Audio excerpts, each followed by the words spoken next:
Muy buenas noches, que el Señor les bendiga. Espero que se encuentren bien y dispuestos para aprender un poco de la palabra del Señor. Continuamos con esta breve introducción bíblica en el libro de Génesis y vamos a leer 6 versículos en el capítulo número 6 de este libro. Dice así en la nueva versión internacional: cuando los seres humanos comenzaron a multiplicarse sobre la tierra y tuvieron hijas, los hijos de Dios vieron que las hijas de los seres humanos eran hermosas. Entonces tomaron como mujeres a todas las que desearon. Pero el Señor dijo: mi espíritu no permanecerá en el ser humano para siempre, porque no es más que un simple mortal. Por eso vivirá solamente 120 años. Al unirse los hijos de Dios con las hijas de los seres humanos y tener hijos con ellas, nacieron gigantes, que fueron los famosos héroes de antaño. A partir de entonces, hubo gigantes en la tierra. Al ver el Señor que la maldad del ser humano en la tierra era muy grande y que todos sus pensamientos tendían siempre hacia el mal, se arrepintió de haber hecho al ser humano en la tierra y le dolió en el corazón. Entonces dijo: voy a borrar de la tierra al ser humano que he creado, y haré lo mismo con los animales, los reptiles y las aves del cielo. Me arrepiento de haberlos creado. Pero Noé contaba con el favor del Señor. Padre, te damos gracias y te pedimos que nos ayudes para explicar tu palabra y que ella sea de bendición para cada uno de nosotros. En el nombre de Jesús, amén. Bueno, sin dudas estamos delante de uno de los capítulos más controversiales y de difícil interpretación en el Antiguo Testamento.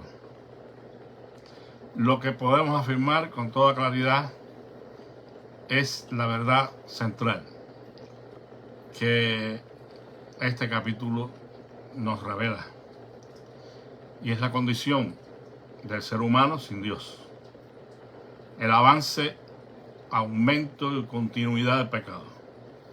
Por eso es que el hilo en sí del capítulo es ese, que debido a la maldad de los hombres, la cual se había multiplicado y era de continuo al mal, Dios decide destruir a la humanidad a través de un diluvio. Por esta razón es que ordena a Noé que construya un arca para que en esa arca pueda salvarse él, Noé, su familia, alguna muestra de animales y aves para posteriormente repoblar la tierra. Ese es el punto central de este capítulo y lo que Dios quiere enfatizar. Pues lo demás que encontramos aquí, no digo que no nos interese, pero no es de especial interés, porque son situaciones difíciles de entender y donde hay diferentes opiniones. Pero bueno, les quiero leer los puntos de vista que más se destacan en cuanto al significado de estos versículos que hablan específicamente de los hijos de Dios que se llegan y tienen relaciones sexuales con las hijas de los hombres. Podemos afirmar que hay 4 posibles explicaciones de esta frase, es decir, los hijos de Dios. ¿Quiénes eran estos hijos de Dios? En primera instancia, se dice que pueden ser, que sean ángeles, y este es el sentido en otros lugares del Antiguo Testamento.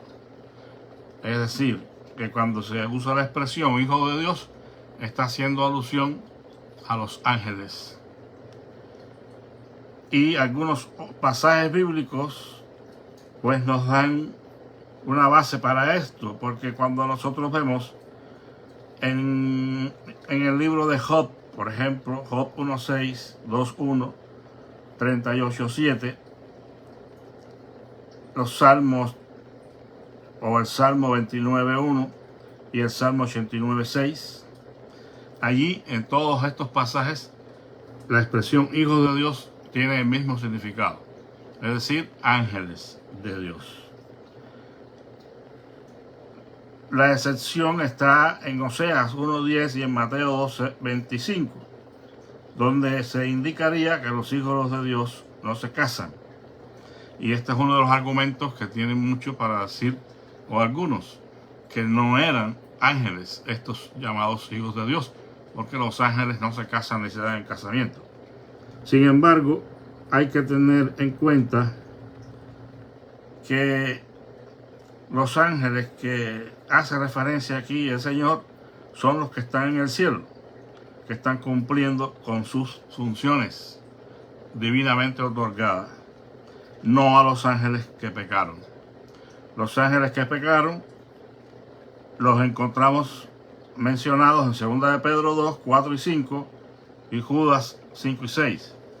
En 2 de Pedro 2:4 dice: porque si Dios no perdonó a los ángeles que pecaron, sino que arrojándolos al infierno los entregó a prisiones de oscuridad para ser reservados al juicio, y si no perdonó al mundo antiguo, sino que guardó a Noé, pregonero de justicia, con otras 7 personas, trayendo el diluvio sobre el mundo de los impíos. Bueno, y continúa el argumento, pero el punto es que lo señala como esos ángeles que están en prisión. Y en Judas 6 también dice: y a los ángeles que no guardaron su dignidad, sino que abandonaron su propia morada, los ha guardado bajo oscuridad, en prisiones eternas para el juicio del gran día. Entonces, estos ángeles que pecaron están en una situación de cautiverio, están guardados para el día de juicio sobre ellos por no haber guardado su integridad, por haber pecado contra el Señor. Entonces, estos serían estos ángeles, hijos de Dios, que es la expresión que se usa aquí en Génesis 6 y en los otros pasajes que mencioné, donde se hace referencia a los ángeles. Los que menciona el Señor aquí en Mateo y los que mencionan en el libro de Oseas, pues son ángeles que están en pleno ejercicio de su ministerio celestial, están en la presencia de Dios. Entonces son dos cosas completamente diferentes. Entonces la primera opinión y la que más prevalece es que son ángeles. Después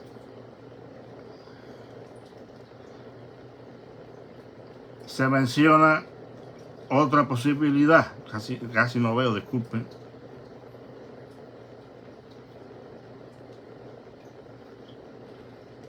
La segunda posición es que estos hijos de Dios son hijos de Caín, pero dada la descripción que hace de ellos el capítulo 4 de estos llamados hijos de Dios, pues no parece ser que fueran los hijos de Caín.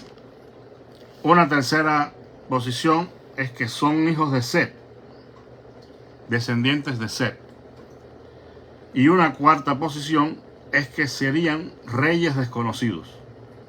Pero bueno, cabría preguntarse que por qué son llamados hijos de Dios, ¿no? Algunos comentaristas combinan dos o más explicaciones. Sin embargo, bueno, tenemos que decir que la creencia más generalizada y la más aceptada por todos, la mayoría de los eruditos judíos y evangélicos, es que estos hijos de Dios eran en efecto ángeles que pecaron teniendo relaciones sexuales con las hijas de los hombres. Las hijas de los hombres, pues las mujeres, ¿verdad? Humanas. Y sería eso, pues, lo que más se acepta.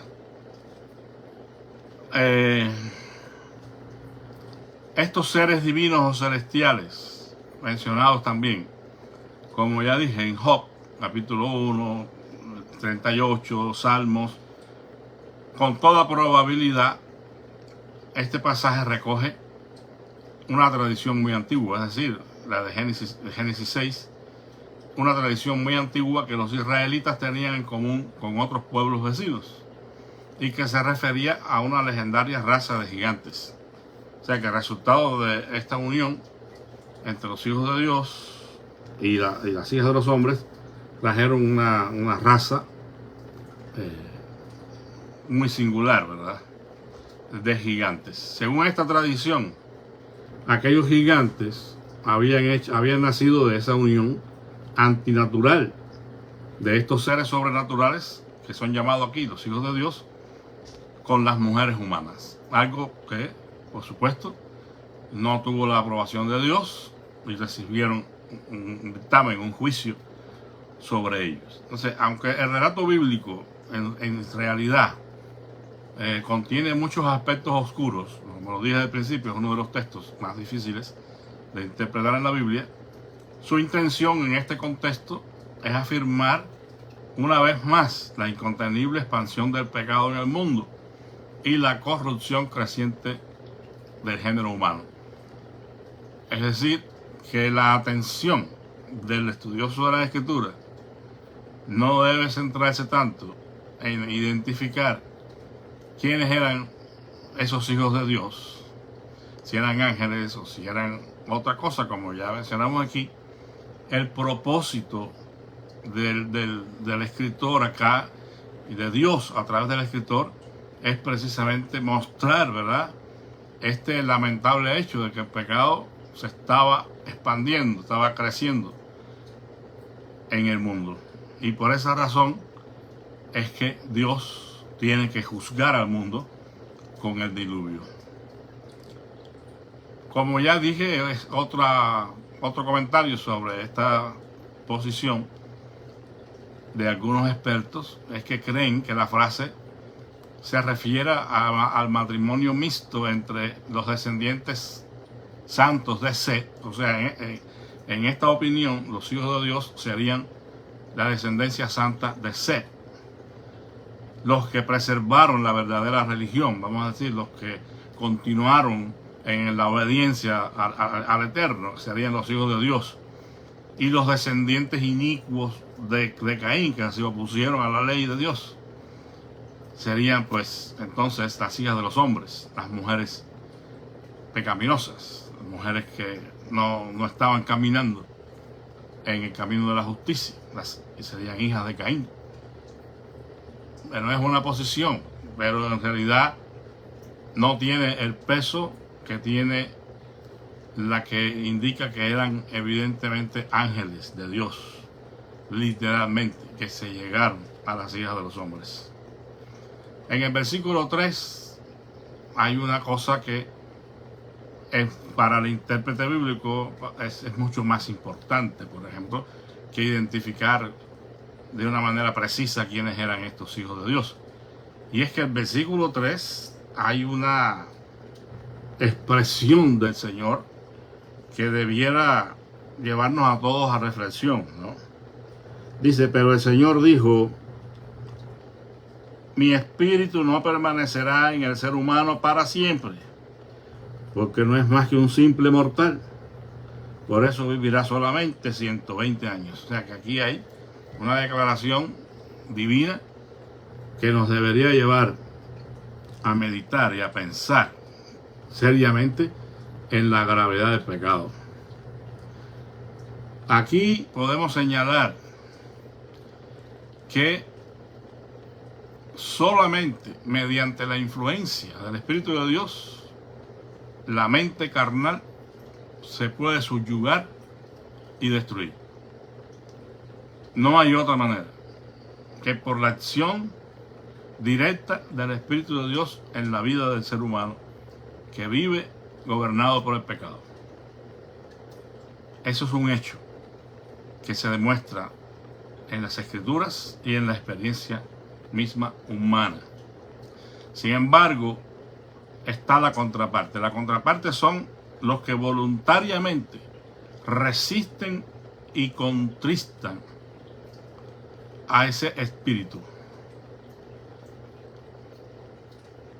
Serán abandonados finalmente a la dureza y ceguera de sus propios corazones si no se arrepienten y se vuelven a Dios.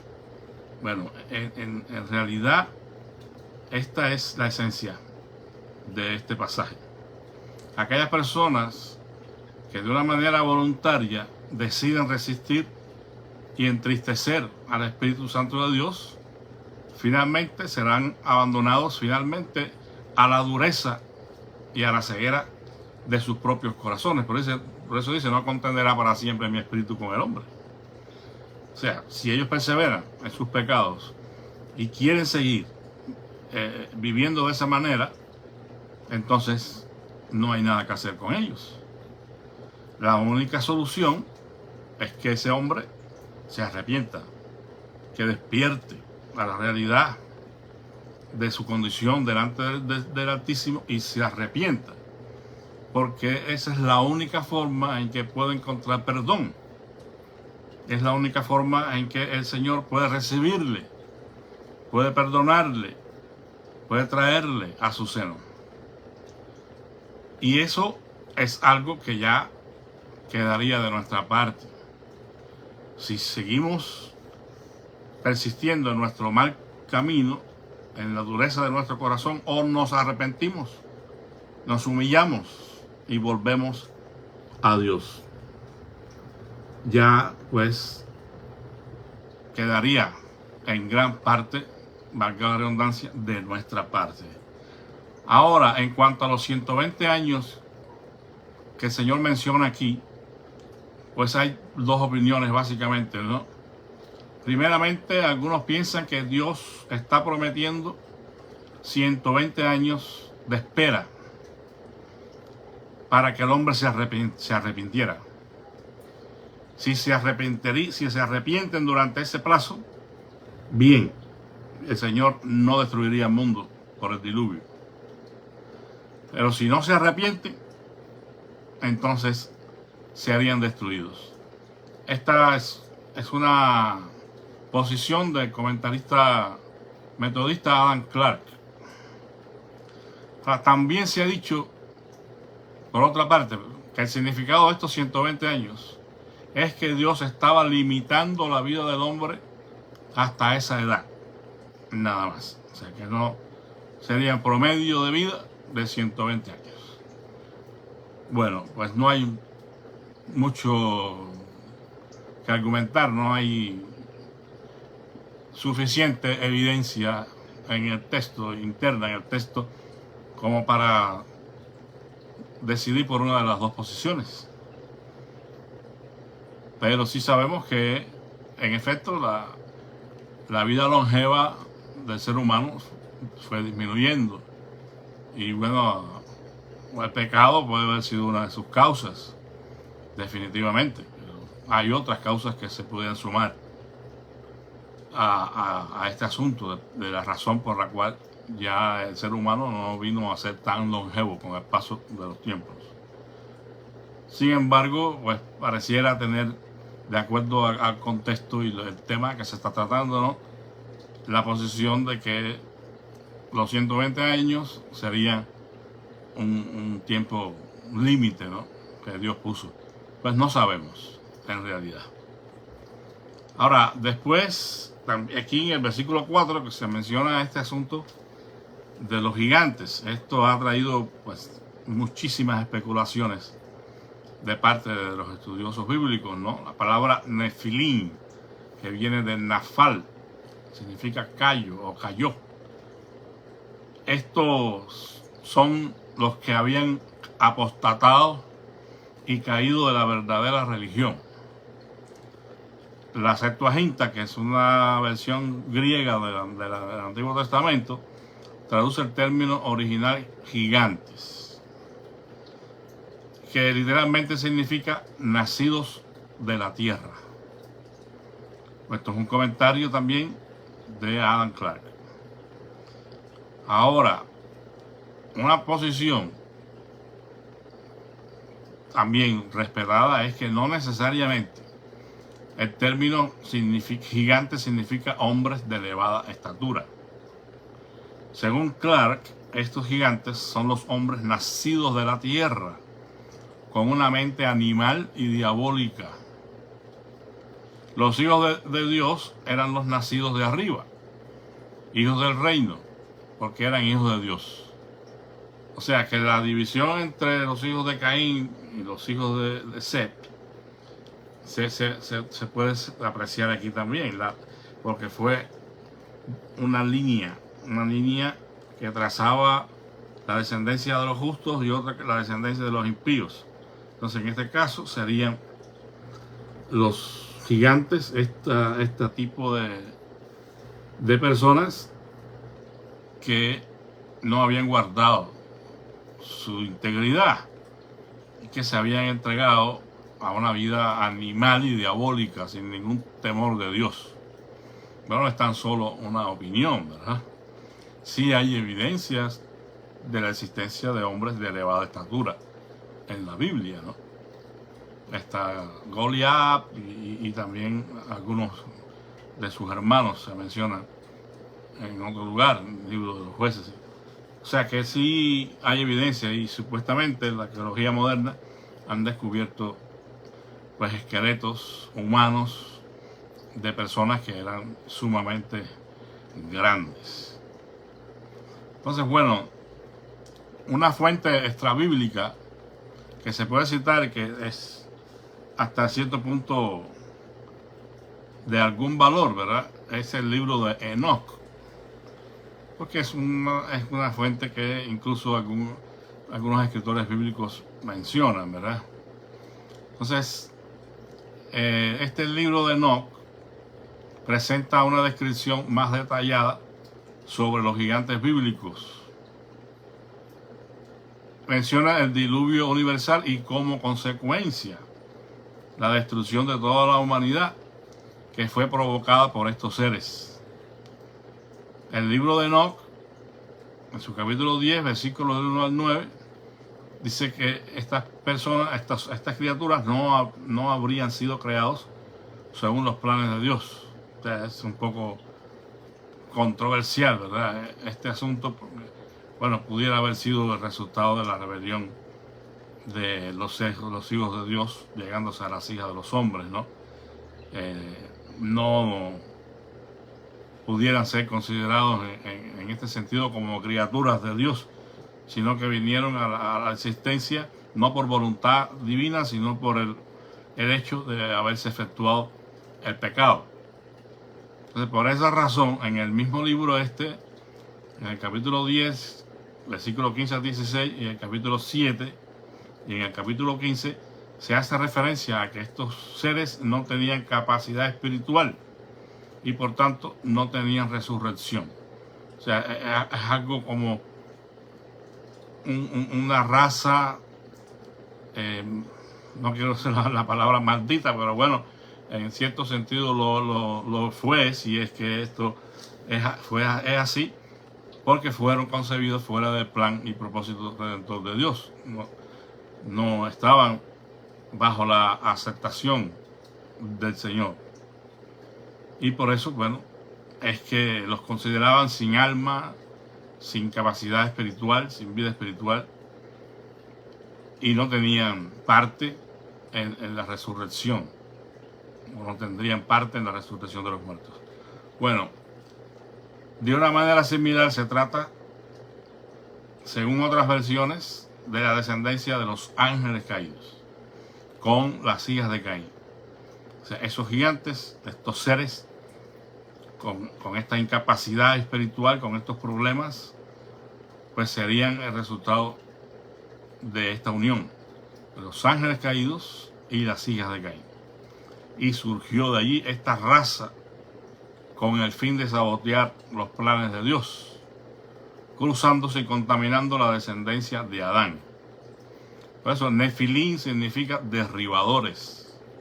Entonces, en alguna manera se identifica a esta raza como que surge por un complot, vamos a decir, del enemigo para dañar la descendencia santa, la descendencia justa, para oponerse de alguna manera o dañar el plan de Dios. Por eso la palabra significa derribadores, que eran como derribar, echar abajo, ¿no?, los planes de Dios. Es una posibilidad. La palabra Refaín, que aparece también aquí, se interpreta también como fallecido o muerto. Y los varones de renombre, otra expresión que encontramos en el texto, la palabra Giborim, significa conquistadores o héroes. Palabra que deriva de Gabar, que significa prevaleció o fue victorioso. Por eso eran llamados varones de renombre. Tenían en realidad dos nombres, por eso se le dice varones de renombre o varones de dos nombres, del que derivaban de sus padres, el nombre que le pusieron sus padres al nacer, y otro que habían adquirido por sus ocupaciones y hazañas. O sea, los padres lo llamaron con sus nombres propios, pero según ellos se desempeñaron en la vida a través de sus ocupaciones o sus hechos prodigiosos o hazañas, pues adquirían otro nombre. Entonces, como decía Iván el Guerrero, por ejemplo, o algo así, porque tenían el nombre por el cual sus padres le llamaron y el nombre que adquirieron por sus actividades que realizaron. Es como de alguna manera hoy conocemos a alguien por el oficio, ¿verdad? Juan el carpintero. Cosas, algo parecido. O el valiente, el héroe, ¿no? O por señalando algunas de sus hazañas. Los versículos 5 y 6.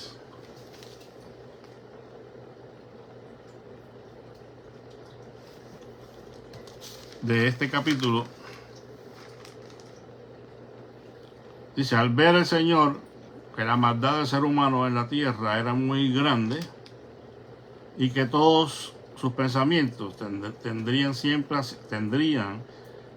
hacia el mal, se arrepintió de haber hecho al ser humano en la tierra y le dolió en su corazón.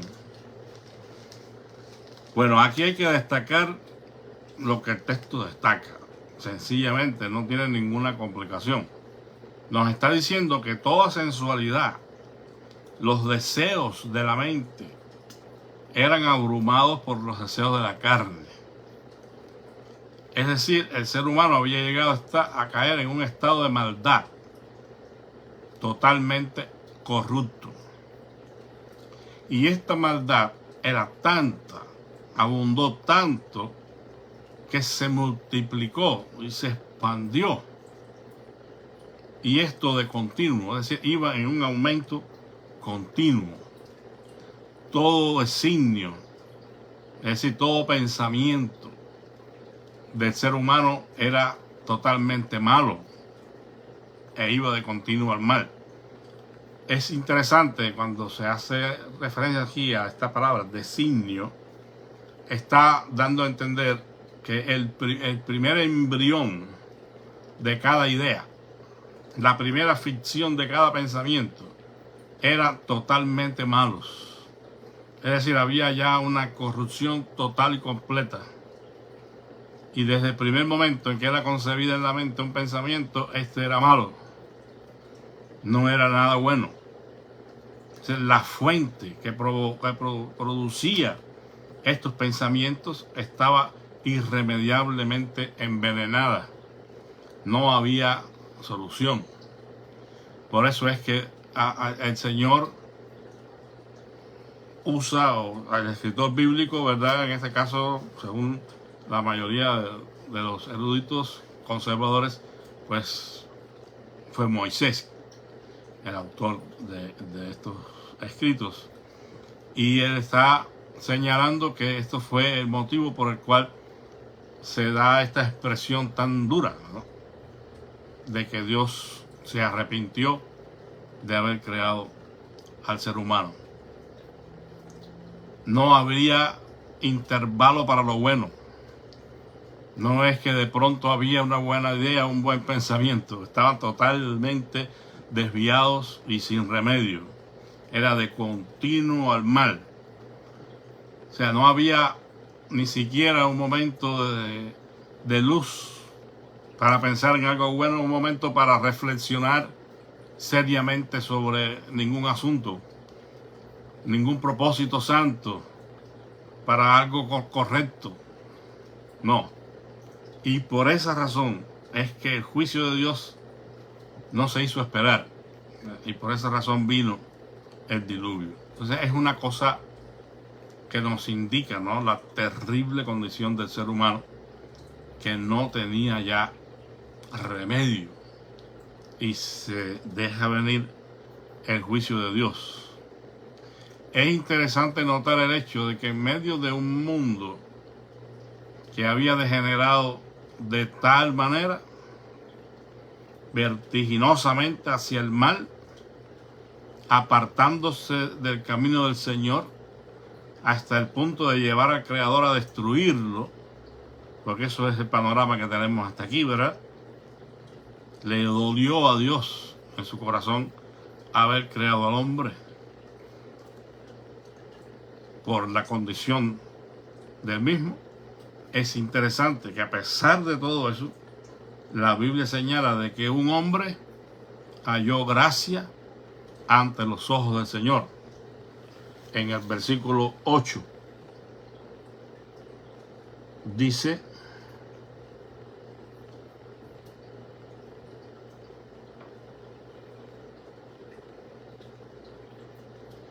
pero Noé contaba con el favor del Señor. O como dice la versión de 60, pero Noé halló gracia ante los ojos del Señor. Ahora, ¿esto qué quiere decir? ¿Será que a Dios le cayó bien Noé? Simplemente. Noé era un tipo simpático, un tipo agraciado, un buen tipo, agradable, simpático, guapo, pues no sé. Pudiera alguna gente pensar eso, ¿no? Bueno, pues se salvó Noé, le cayó bien a Dios. Pero es que esto no es lo que la Biblia nos quiere enseñar y resaltar. No quiere decir esto que a Dios le cayó bien. Noé simplemente porque le simpatizó, sino que Noé era un hombre justo. Era un hombre obediente a las ordenanzas del Altísimo, que ya habían sido comunicadas a Adán. Porque usted decía, bueno, ¿qué ley estaba obedeciendo Noé? Bueno, pues muchos estudiosos hacen referencia a las llamadas 7 leyes universales que vamos a estar mencionando en un ratito. Pero estas 7 leyes universales que constituyen la Torá oral, parte de la Torá oral, ¿no?, ya habían sido comunicadas a Adán. Y de Adán a sus descendientes. Y Noé fue uno de los que recibió estas 7 leyes universales. En Génesis 2, por ejemplo, 16 y 17 se nos dice: y Dios ordenó a Adán diciendo. Esta expresión es interesante. La expresión diciendo estaban implícitas en una forma seminal, es decir, inicial, de semilla, en germen. Ya estaban las 7 leyes universales, mencionadas posteriormente por el apóstol Pablo como las demandas de la ley, que para ellos ha sido escrita en sus corazones, dando testimonio de lo que sucede en su conciencia racional. Esta expresión, habló diciendo, implica que es una ordenanza para revelar dicha ordenanza al pueblo de Israel o a los descendientes, según aplique. Es decir, que es la manera en que Dios dio Torá a los primeros habitantes, dio instrucción, dio enseñanza. Cuando dice habló diciendo, es porque estaba presto a compartir su voluntad para ellos. Y esto a la vez debería ser compartida por esos que los estaban recibiendo a otros que vendrían después, es decir, a sus descendientes. Esto es lo que explica por qué los hijos de Adán, Caín y Abel, conocían de ofrendas y sacrificios. Porque ¿quién les enseñó a ellos? ¿Quién le enseñó a Caín que tenía que traer un sacrificio vegetal, una ofrenda vegetal al Señor? ¿Y quién enseñó a Abel que tenía que hacer un sacrificio cruento al Señor? Pues la única explicación es la Torá oral. Es la enseñanza que el Señor compartió con Adán y después Adán a sus hijos y estos a los otros. Sobre todo pues la línea que decidió mantener la vida justa y la comunión con Dios, ¿verdad? Pero no estaban carentes de instrucción o de ley.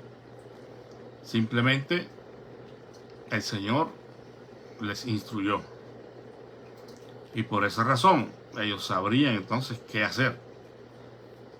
Evidentemente que Adán conocía todas estas cosas por revelación divina y él pasó oralmente a su descendencia toda esta enseñanza. Por tanto, estas 7 leyes universales, en su estado de embrión o inicial, seminal, fueron dadas a Adán, el cual tenía la responsabilidad de pasarlas a su descendencia como legado al mundo entero. Entonces, la inferencia lógica es la siguiente: Adán enseñó a sus hijos estos 7 preceptos conocidos como las 7 leyes universales, y que se las voy a leer inmediatamente. La primera de estas leyes dice así: no tendrás dioses ajenos delante de mí.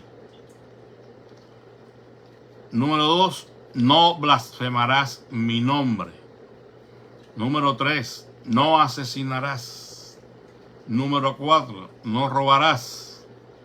Número 5, no practicarás ninguna forma de inmoralidad sexual. Número 6, no comerás alimentos prohibidos. Y número 7, establecerás cortes de justicia en tus ciudades. O sea, son llamadas las 7 leyes universales o las 7 leyes nórdicas para toda la humanidad, independientemente de posteriormente cuando llegue el desarrollo de la religión, ¿no? Como el judaísmo es otra cosa, pero encontramos muchas de estas en los 10 mandamientos y también pues parte de la ley completa, ¿verdad? Los 613 mandamientos que el Señor dio a Israel. Pero estas son para todos. Por eso es que no podemos decir el gentil no tenía ley. El gentil sí tenía ley. Y eran estas 7. Pero ni siquiera esas. Una gran parte de la humanidad decidió guardar. Y ahí viene el juicio de Dios. Pero Noé sí conocía estos principios y sí los guardaba. Y por eso halló gracia delante del Señor. Esta es una cosa que nos alienta a nosotros a pensar de que a pesar del medio ambiente que nos rodee, podemos ser fieles a Dios. Podemos tener el favor de Dios sobre nuestras vidas. Lo que necesitamos hacer es obedecer. Simplemente. El apóstol Pablo más adelante nos recuerda que en medio de una generación maligna y perversa, porque es que no ha dejado de ser así desde el principio, ¿no? Desde que el hombre pecó, el justo siempre ha tenido que luchar la buena batalla de la fe en medio de una generación maligna y perversa que se opone a la ley de Dios. Por eso Pablo nos dice que en medio de una generación maligna y perversa, los creyentes deben conducirse como luminares en el mundo, es decir, irradiando la luz de Dios, porque una de las cosas que Dios nos llama a hacer es luz en medio de las tinieblas. De hecho, dice que nos trasladó de las tinieblas en las que vivíamos a la luz admirable del Señor Jesucristo. Y ahora pretende que nosotros seamos luminares en el mundo. Jesús les dijo a sus discípulos: vosotros sois la luz del mundo. Es decir, que la tarea que tiene el creyente es la de ser luz en medio de las tinieblas. Luz que señale el camino a la salvación. Que a través de su testimonio pueda mostrar a los que no andan en luz lo que realmente es andar en la luz. La luz disipa las tinieblas. Entonces deberíamos tener un efecto transformador en medio de las tinieblas de este mundo, junto a la otra figura que el Señor usa, que es la sal. O sea, la sal tiene la función de preservar, de dar sabor. Y eso es lo que describe nuestra misión como iglesia: ser luz del mundo y sal de la tierra. Y el testimonio de Noé, en medio de todo ese mundo antiguo que estaba boca arriba, estaba completamente lejos de la obediencia a Dios, él pudo hallar gracia ante los ojos del Altísimo. Eso quiere decir que usted y yo podemos hallar gracia ante los ojos de Dios, habitando en medio de una generación maligna y perversa como la nuestra hoy. Si vamos a hacer una comparación, quizás hasta le ganaríamos en maldad a la generación en la que vivió Noé. Pero la sentencia está dada.